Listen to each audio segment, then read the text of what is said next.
Michael from Vsauce probably has one of the most interesting YouTube channels I've ever seen, and with over 16 million subscribers, you've probably seen some of their videos yourself. But there was one episode in particular from Vsauce that completely changed the way I run my business. And that one episode was called Freedom of Choice. And in that episode, it explains the psychology behind why people make decisions. And in this video, I want to share with you 2 lessons that I learned from watching that episode that you can apply in your business to increase your leads, your sales appointments, and your clients. So the first lesson to take away is that giving people more choice equals less sales. So a study compared 2 different store displays, one with a variety of different options for people to choose, and another display with a very small amount of options for people to choose. And what the study found is that from the people that actually stopped at the display with lots of different options, only 3% of those people actually bought something from that display. Whereas the other display, which had fewer options, actually got more sales. 30% of people actually bought something from the display with fewer options. And that really goes to show the difference in giving people lots of options versus giving people a limited amount of options. So why is this? Well, it's actually because of something called choice paralysis. And what it means is that if you give people lots of different options, they actually end up doing nothing. Okay, they get stuck between all the different options they can choose and they don't take action.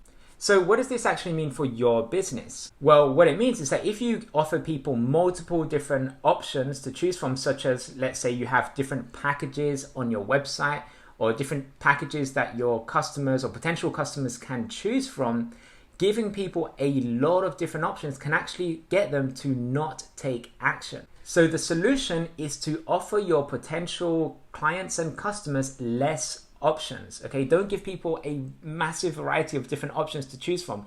Make it simple for them and just give people a limited number of options. Now, before I watched this episode, and this episode has actually been aired over 4 years ago now, but before I watched this episode, I actually had over 5 different packages in my business, and each of those packages also had a variety of different options. So I would customize every little thing to the person that I was actually speaking to the potential clients.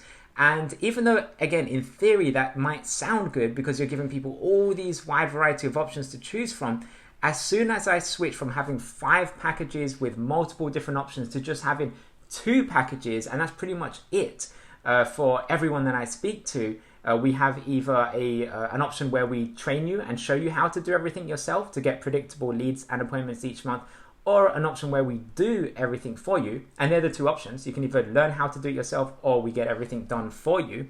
So ever since we actually switched from reducing the amount of packages that we had, we actually increased our sales. And you can do the same thing in your business. Have a look at all the different packages that you may have. If you have a lot of different options for people, that might actually be hurting your sales. So instead, see how you can actually simplify and minimize what different packages and what options you give your potential clients. And the interesting thing is that this doesn't just apply for your packages, for the different pricing options that you have for potential clients. This can apply to everything that you do in your marketing. It could apply to your landing pages. So on your landing pages, do you have a lot of different options, a lot of different call to actions, a lot of different buttons and distractions? Or do you just keep it simple? Do you just focus on one main call to action, on one thing that you want people to do when they go to your landing page? Again, for your email marketing, it's the same thing. Do you give people a variety of different call to actions in your emails? Or do you just keep it simple? Do you get your emails to focus on maybe one thing, maybe 2 things at most?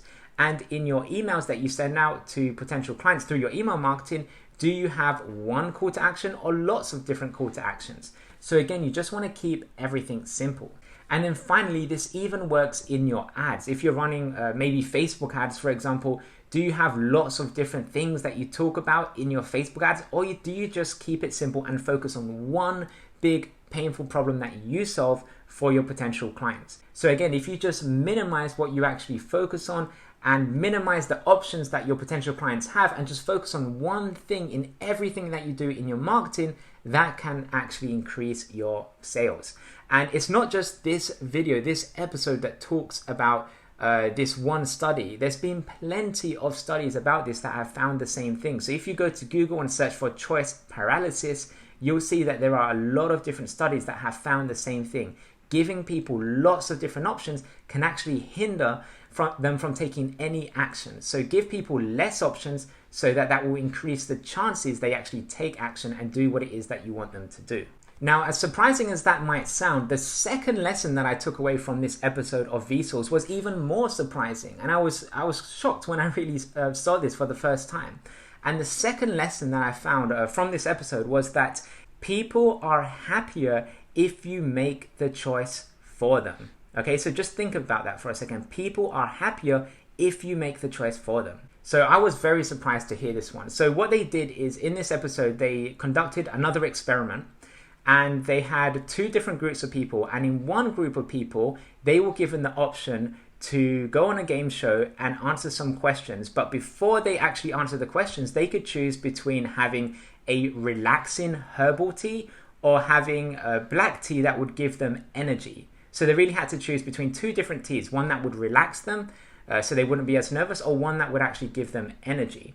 And then another group of participants that were also going on this game show and had to answer questions, they were not given a choice as to which tea they would have. They were the choice as to which tea they were going to have was actually made for them. And then at the end of the game show, all the participants were asked, how well do you think you did?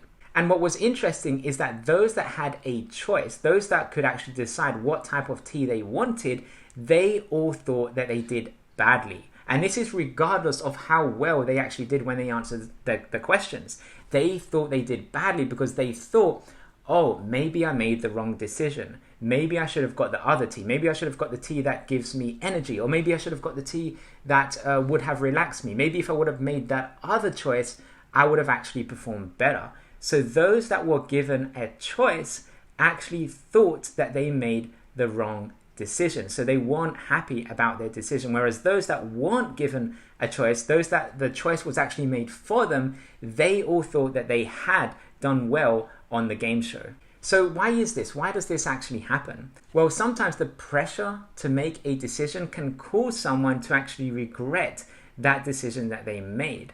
So if you give them the choice to actually make a decision, they can think that they made the wrong decision, when maybe they never, but it's just what they think. Whereas if people don't have a choice about which decision they're going to be making, there's less chance of them actually thinking, I made the wrong decision, because they didn't make a decision, it was made for them. So what does this mean for your business? Well, instead of giving your potential clients different options to choose from, you can actually recommend which options they go with, or you can help them make the decision that will be right for them in their business or in their life. And you can actually see some websites and some businesses already do this when they have different packages and they have a recommended package.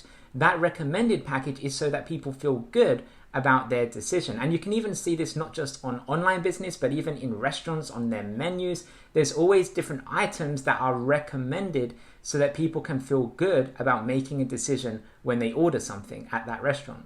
So in your business, when you're speaking to potential clients, you can actually recommend which option or which package you think is going to be best for that person or for that business. And by doing that, there's going to be less chance that they actually regret that decision, because you've actually helped guide them and help them make that decision for them. So that's it. 2 very simple lessons that you can learn from that episode of Vsauce. Number 1, that giving people more choice actually equals less sales in your business. And then number 2, that making the choice for your potential clients, or at least strongly recommending which option they go with, can actually get your potential clients to feel happier about the purchases that they make with you. And if you want to learn more about these studies, then I just highly recommend you watch the full episode. It's about 20 or so minutes long. And what I'll do is I'll include a link to that episode of Vsauce in the description below this video so you can check it out for yourself. And it's definitely an interesting episode that I think you'll enjoy. And finally, if you want my help to get predictable leads and sales appointments every single month in your own business, then what I recommend that you do next is also sign up for the free masterclass training that I've recorded that goes through how you can do all of this in a lot more detail. So there'll be a link in the description to watch that. And if you want to learn more, you can check out that video. It goes through the whole process that you need to follow in order to get predictable leads and high quality sales appointments with your ideal clients every single month. So that's it for this video. Thanks for watching, and I'll see you in the next one.